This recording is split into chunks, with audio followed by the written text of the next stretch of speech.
Now, at first you think that you are returning home, which means that you are answering your own longing, while the divine is some kind of a statue, standing there waiting for you indifferently, and it's only your business. You have lost your way, now you are you are remembering your way. But in this story, this is one of the things that Jesus brought to this world, this intense emotional bond. So, while the son is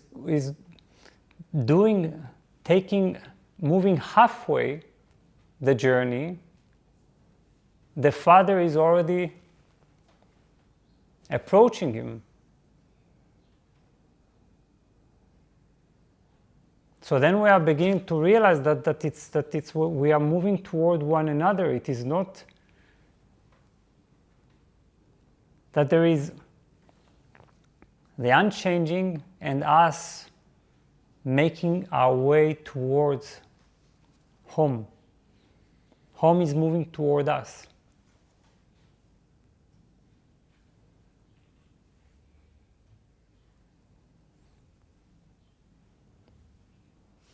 But the son doesn't come proudly saying, "Here I am, Father, so accept me as I am." He says, "I am no longer worthy to be called your son."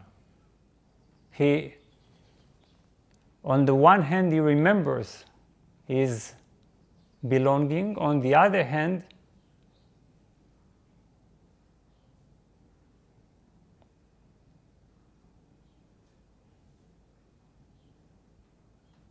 he erases all kind of self-importance.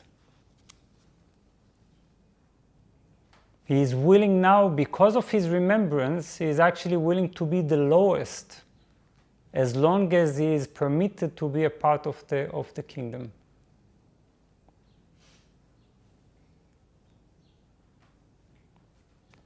But the father said to his servants, "Quick, bring the best robe and put it on him."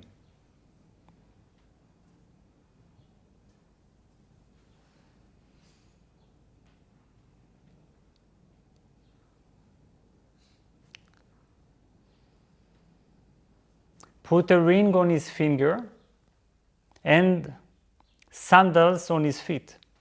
Bring the fattened calf and kill it. Let's have a feast and celebrate. For this son of mine was dead and is alive again.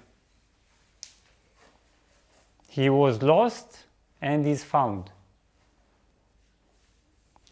So they began to celebrate. He was dead. Now the son wasn't dead, right? The son was alive physically, but he was dead. He is alive again because it didn't exist as long as he was just a physical body, as long as he was away from the kingdom, as long as he didn't carry the memory of the kingdom in his heart. He didn't remember where he belonged to. He didn't remember his original nature. Without this remembrance, you are physically alive, but you are not alive, because you do not belong to life, to that which sustains life. This is a physical body, right? Now, the body itself has no life. This is our mistake, our error. What is alive in the body is the prana. It's the life force that animates it, right? At the moment of death, what leaves the body and what makes it disintegrate is the departure of the life force. And everyone who gets to watch someone die or someone dead knows it. If you knew that person, you look at that person and the person is not there. It's like now there is a physical body and the physical body has no life. So what happened? At that moment of the last breath, the life that visited, inhabited the body leaves. You see?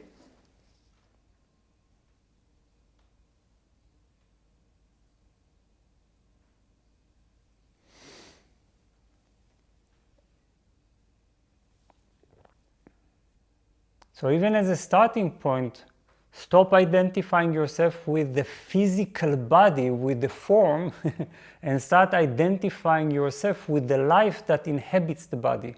You see? This is the very first step that we need to take.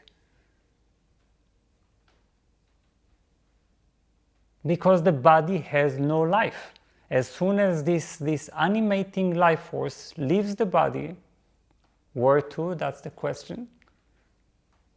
Returning to the great life, to the real life, then the body begins to disintegrate because it has no binding force. And the binding force was the life, not the cells, not that which attaches cells to one another, and so on and so on.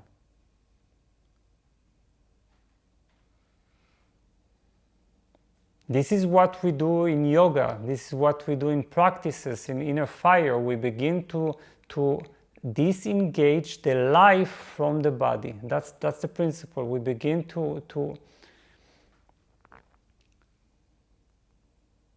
separate it,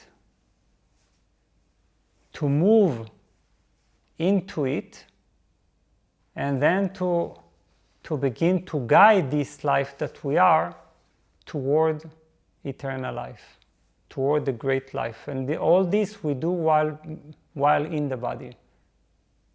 We're not waiting for a forceful, helpless departure, you see? So, for this son of mine was dead and is alive again. Now he is recognizable, now he is real. He is facing me.